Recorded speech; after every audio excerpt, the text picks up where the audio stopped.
Welcome to my channel. Bertemu kembali dalam video pembelajaran pendidikan agama Hindu dan Budi Pekerti kelas 10. Halo, apa kabar anak-anak? Semoga kalian semua dalam keadaan sehat dan tetap bersemangat ya. Berjumpa kembali bersama Ibu Siska. Pada pertemuan hari ini kita akan membahas tentang Upaweda. Langsung aja kita mulai pembahasan pertama, yaitu pengertian Upaweda. Weda adalah sumber dari ajaran agama Hindu sebagai wahyu Tuhan atau ide Sang Hyang Widiwasa. Umat Hindu berkeyakinan bahwa Weda bersifat anadi ananta, yakni tidak berawal dan tidak berakhir, dan sebagai sabda dari Brahman. Kata Weda berasal dari bahasa Sanskerta yang artinya ilmu pengetahuan atau pengetahuan suci. Istilah Upaweda diartikan dengan Weda yang lebih kecil dan merupakan kelompok kedua setelah Wedanga. Upa berarti dekat atau sekitar dan Weda berarti pengetahuan. Dengan demikian dapat diartikan Upaweda berarti sekitar hal-hal yang bersumber dari Weda. Yang berikutnya kita akan membahas tentang kedudukan Upaweda dalam Weda. Kelompok Weda Sruti isinya memuat dan menguraikan tentang wahyu Tuhan, sedangkan kelompok Smrti memuat tentang kehidupan manusia dalam bermasyarakat, bernegara, dan semua didasarkan atas hukum yang juga disebut Dharma Sastra. Smrti adalah kitab suci Weda yang ditulis berdasarkan ingatan oleh para maharesi yang bersumber dari wahyu Sang Hyang Widiwasa. Karena itu kedudukannya sama dengan kitab Weda Sruti.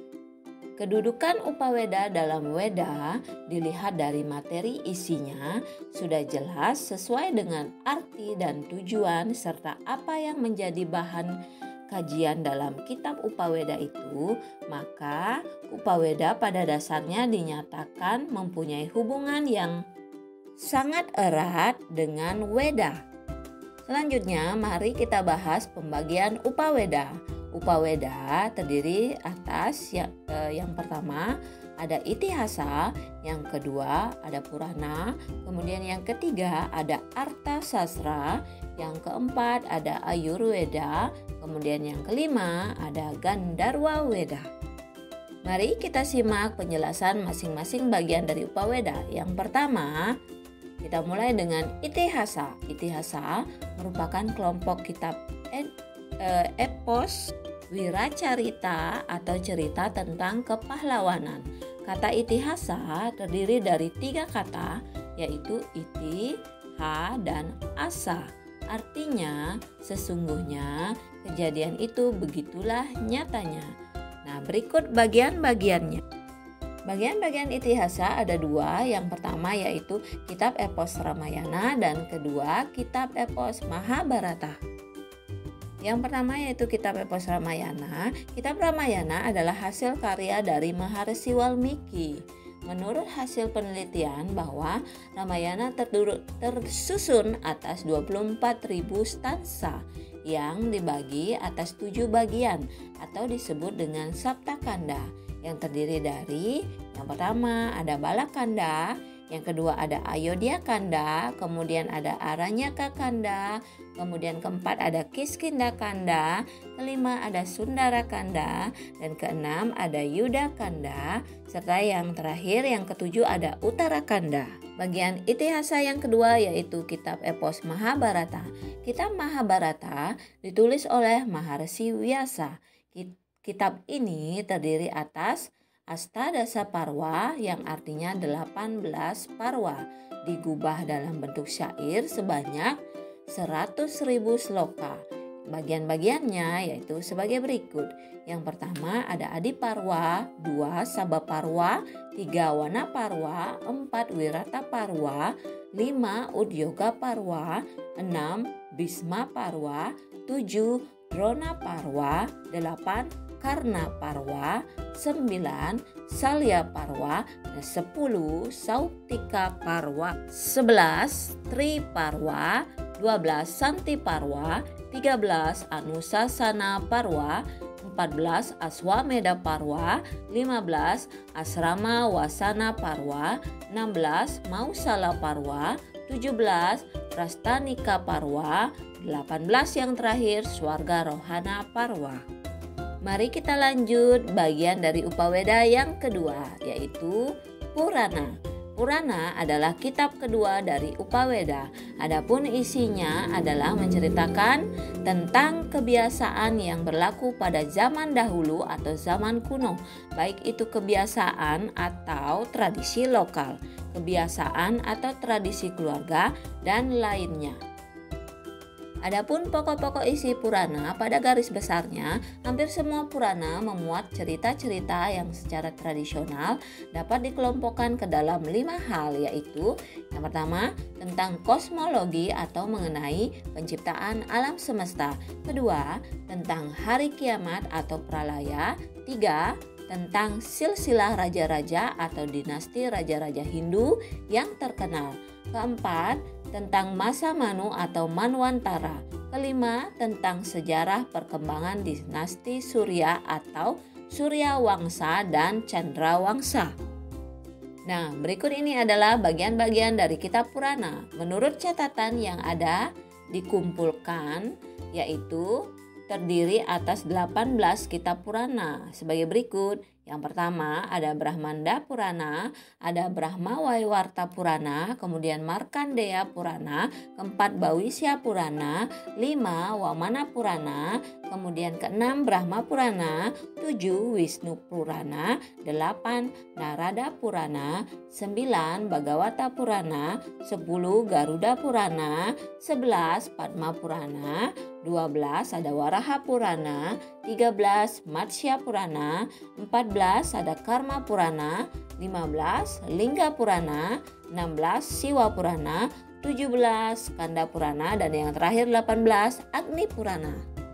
Nah, berikut ini adalah pembagian dari bagian-bagian Purana tadi menjadi pembagian jenis Purana, yaitu terbagi atas 3 jenis bagian-bagian dari kitab suci Purana. Yang pertama ada kelompok Satwika. Kelompok Purana ini mengutamakan Wisnu sebagai dewatanya. Bagiannya yaitu Wisnu, Narada, kemudian Bhagavata Purana, Garuda Purana, ada Padma Purana, kemudian Waraha Purana. Yang kedua ada kelompok Rajasika atau Rajasa Purana. Kelompok Rajasika ini dewa yang paling utama adalah Brahma. Nah, bagiannya adalah Brahma Purana, Brahma Waiwarta Purana, Markandeya Purana, kemudian ada Bhawisya Purana, kemudian ada Wamana Purana dan Brahmanda Purana. Yang ketiga kelompok Tamasika atau Tamasa Purana. Kitab Purana ini banyak memuat penjelasan dengan segala awataranya. Di samping itu, terdapat pula Dewa Wisnu seperti dalam Kurma Purana. Nah, bagian yang masuk ke dalam kelompok Tamasika Purana ini yaitu Siwa Purana, Lingga Purana, Skanda Purana, Matsya Purana, Agni Purana, dan Kurma Purana. Nah, di dalam kitab Purana juga disebutkan ada kitab Upapurana. Kitab Upapurana ini banyak ditulis oleh Bhagawan Wiyasa, isinya sangat singkat dan pendek. Kitab ini terdiri dari Sunat Kumara, Narasima, Naradia, Siva, Durwasa, Kapila, Manawa, Usana, Waruna, Kalika, Samba, Saura, Aditya, Maheswara, Dewi Bhagavatam, Wasista, Wisnu Dharmotara, dan Nilamata. Baiklah, kita lanjutkan kepada bagian Upaweda yang ketiga, yaitu Arta Sastra. Arta Sastra adalah kitab yang berisi tentang pokok-pokok pemikiran pada bidang ilmu politik atau ilmu tentang pemerintahan. Salah satu kitabnya yaitu Niti Sastra atau Raja Dharma atau Dandaniti. Kitab ini ditulis oleh Braspati. Selain itu, penulis tentang artasastra pun ada banyak. Nama-nama yang banyak disebut antara lain Manu, Yajnavalkya, Usana, Brahaspati, Wisalaksa, Bharadwaja, Parasara, dan yang terakhir paling banyak disebut-sebut adalah Kautilya. Bagian kitab Upaweda yang keempat yaitu ada Ayurveda. Ayurveda adalah kitab yang berisikan pengetahuan tentang pengobatan yang bersumber dari kitab Upaweda Semerti. Istilah Ayurveda berarti ilmu yang menyangkut bagaimana seseorang dapat mencapai panjang umur. Ayu artinya baik, dalam artian panjang umur. Menurut isi kajiannya yang dibahas dapat dibagi atas bidang yaitu sebagai berikut. 1. Salya, ilmu tentang bedah dan cara penyembuhannya. 2. Ada salakya, ilmu tentang berbagai macam penyakit pada waktu itu. Kemudian yang ketiga ada kaya cikitsa, ini adalah ilmu tentang jenis dan macam-macam obat. Keempat ada buta widya, ini adalah ilmu pengetahuan psikoterapi. Kelima ada kaumara bratya, ini adalah ilmu tentang pemeliharaan dan pengobatan penyakit anak-anak, termasuk pula cara perawatannya. Keenam ada Agada Tantra. Ini adalah ilmu tentang pengobatan atau toksikologi. Yang ketujuh ada Rasayama Tantra. Ini adalah ilmu tentang pengetahuan kemujizatan dan cara-cara pengobatan non-medis. Lanjut ke bagian Upaweda yang kelima yaitu Gandharwa Weda. Gandharwa Weda adalah kitab yang berisi tentang berbagai aspek ilmu seni. Kemudian tambahannya yaitu bagian Upaweda yang keenam ada Kama Sastra. Kama Sastra adalah kitab yang berisi segala sesuatu yang berhubungan dengan asmara, cinta seni atau rasa indah. Kemudian bagian Upaweda yang ketujuh ada agama.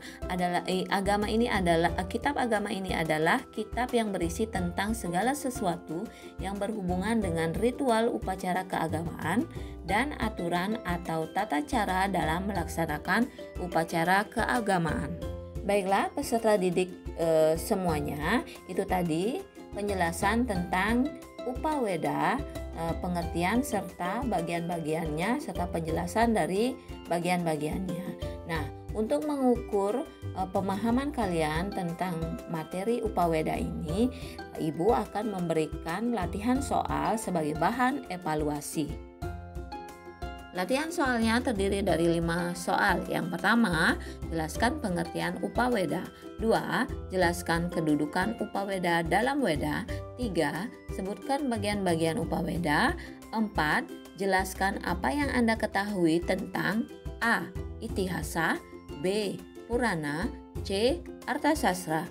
Kemudian yang kelima, jelaskan apa yang Anda ketahui tentang A. Ayurveda, B. Gandharwa Weda. Selamat mengerjakan, Ibu tunggu tugas kalian selesai dan jangan lupa dikirimkan melalui WhatsApp Ibu atau bisa di Google Classroom atau dapat juga dikumpul langsung di sekolah. Nah, sekian pertemuan pada video kali ini. Akhir kata Ibu ucapkan terima kasih karena sudah menyimak video ini dan Ibu akhiri dengan Parama Santi. Om Santi Santi Santi Om. Thank you. See you in the next video. Bye bye.